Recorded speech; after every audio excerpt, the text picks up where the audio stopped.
We had a wonderful time last week with Chipson and his family, but now it was time for us to explore the VIs on our own. We headed back in pretty windy conditions through strong currents to St John's Island and then to Kinneil Bay, where I had booked a reservation in Zozo's, the top quality restaurant. The brave guy putting his spinnaker up today. It's flopping all over the place. Uh-oh.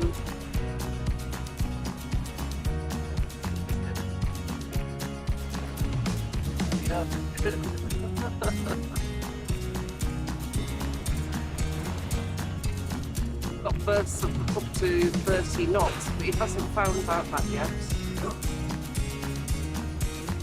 Seems it's still in the sheltered harbour here. Chip and I are very excited. We are going on a date tonight. So we've got our glad rags on and we're going to a Michelin rated or starred restaurant in St John's, yes, in Kinneil Bay, called Zozo's. So anyway, should be very, very good. We've read excellent reviews. But we've had guests with us for the last week, so I've been cooking and slaving over the hot stove on our boat. And I think it's over break.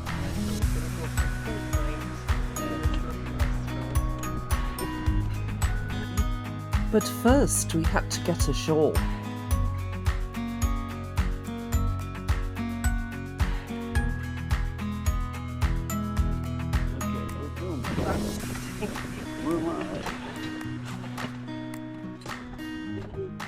She's in. I have a big picture of your backside right now. This is Kinneil Bay. And I think straight ahead is where we're going to the restaurant.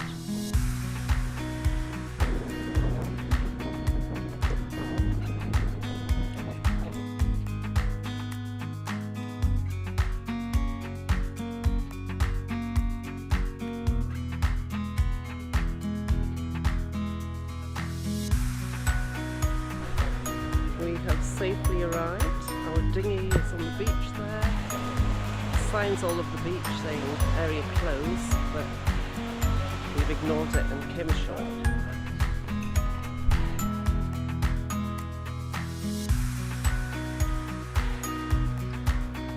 The set menu was not cheap at $140 each, plus the drinks, tax and tips. So it was an expensive night, but we were treated beautifully, had wonderful food and a great table with a view.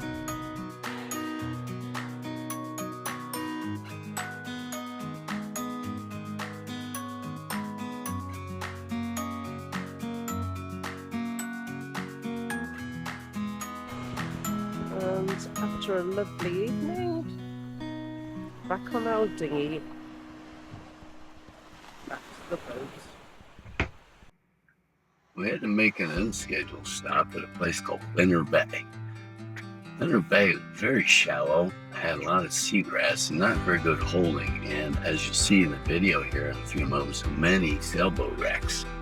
There are a few other wrecks too, but a lot of sailboats. Our water maker, as we were coming across from Cape Verde, developed a problem with the remote control circuit, which honestly I fixed with some tin foil and glue, because that's what you do when you gotta get the stuff working.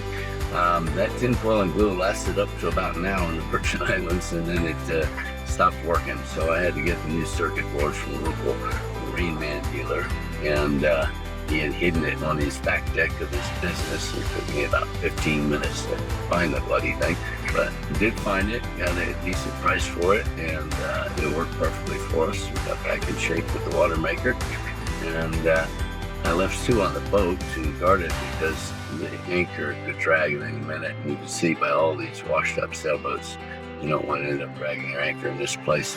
It's a good place for sailboats to die.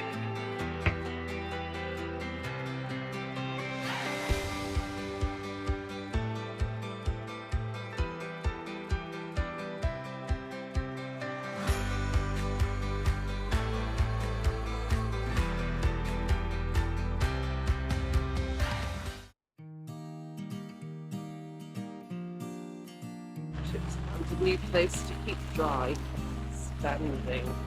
Not working very well. There's nowhere to hide. That's creating quite a wait. Island, they got all the beer in the back there, got the Carib ready to go. So Fat Ray. Da da da da da da da da da da da da. Fat Ray.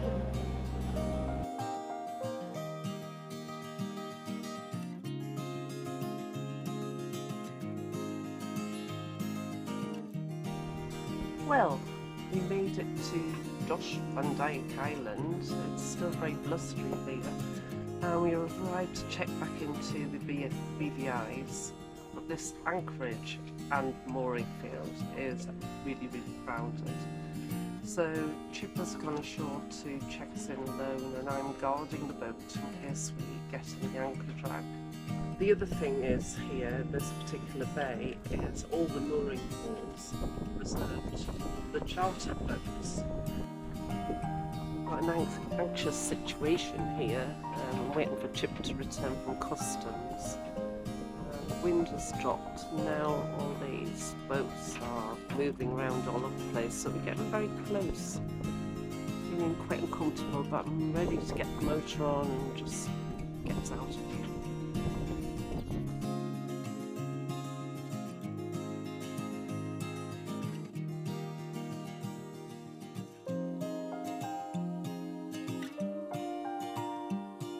And we're trying to find, well, we've gone to how many places today? Four places. What we didn't figure out was it's Easter, so all of the mooring balls are booked. There is no anchorages left, and now we've managed to find one mooring ball, so we're motoring into the wind in quite big seas now to hopefully get on a mooring ball before dawn. 1.84 miles to go.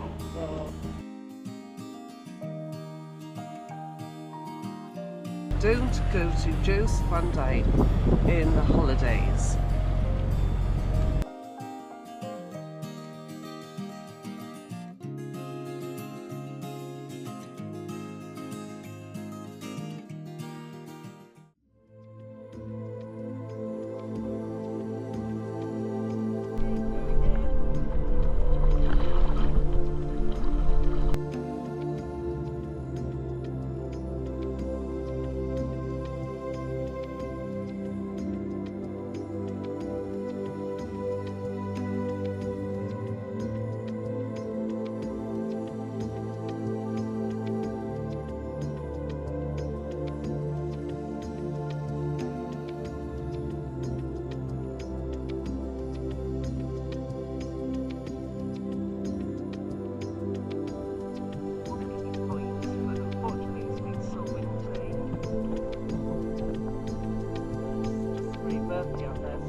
We set off towards Virgin Gorda, leaving this pretty bay with its swirling winds behind.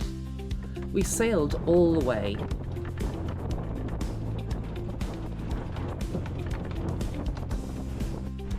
How many times have we tacked today, going from About 4 times. Guana Island to Virgin Gorda? So far 4. I originally calculated 7. That might end up being close to right. We'll see. They got me working hard. 2 episodes previously, you may have seen that we attempted to get to the famous baths of Gorda, but due to the weather conditions, we had to abort our attempt. This time, we went into the nearby marina, checked in, and took a taxi ride for only $5 there. We would recommend this. We're off to the baths in our pink taxi.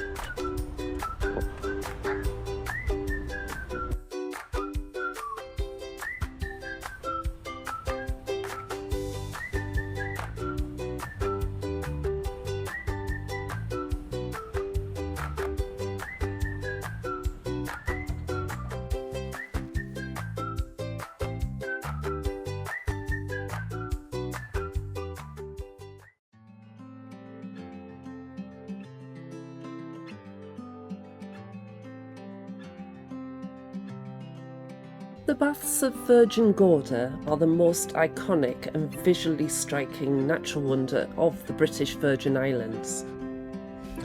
This unique national park is famous for its massive volcanic granite boulders that create hidden grottos, sea pools and sandy beaches.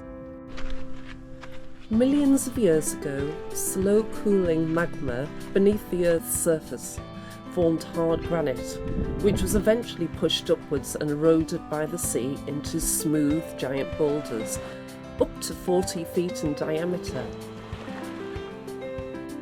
These boulders form a labyrinth along the shoreline, housing shallow tidal pools, arches, and narrow tunnels, and they're flooded with crystal clear turquoise water.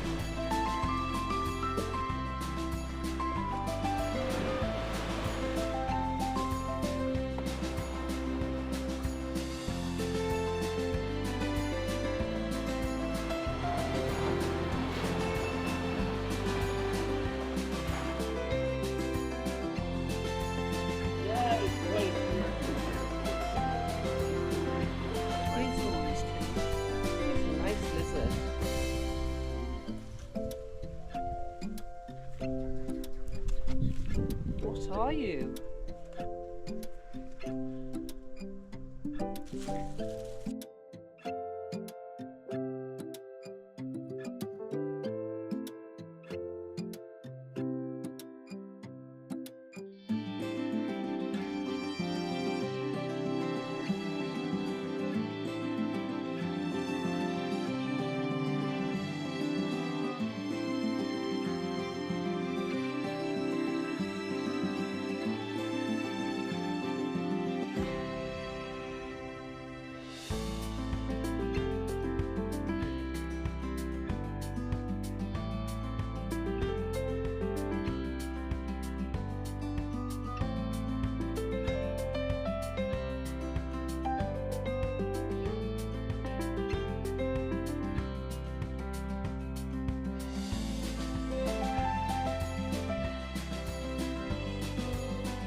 Like this. You're gonna cheat. That is it, my good.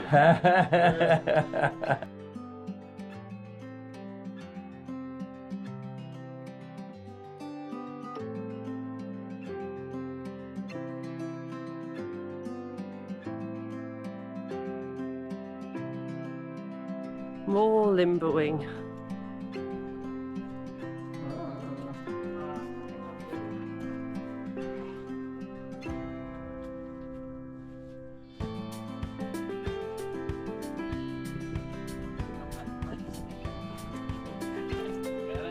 Yes.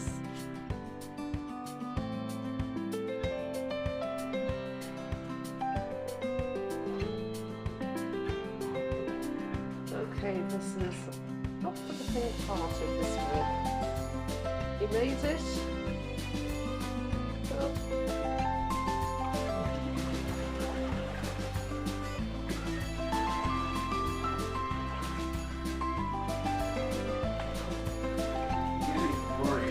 Where is it really going?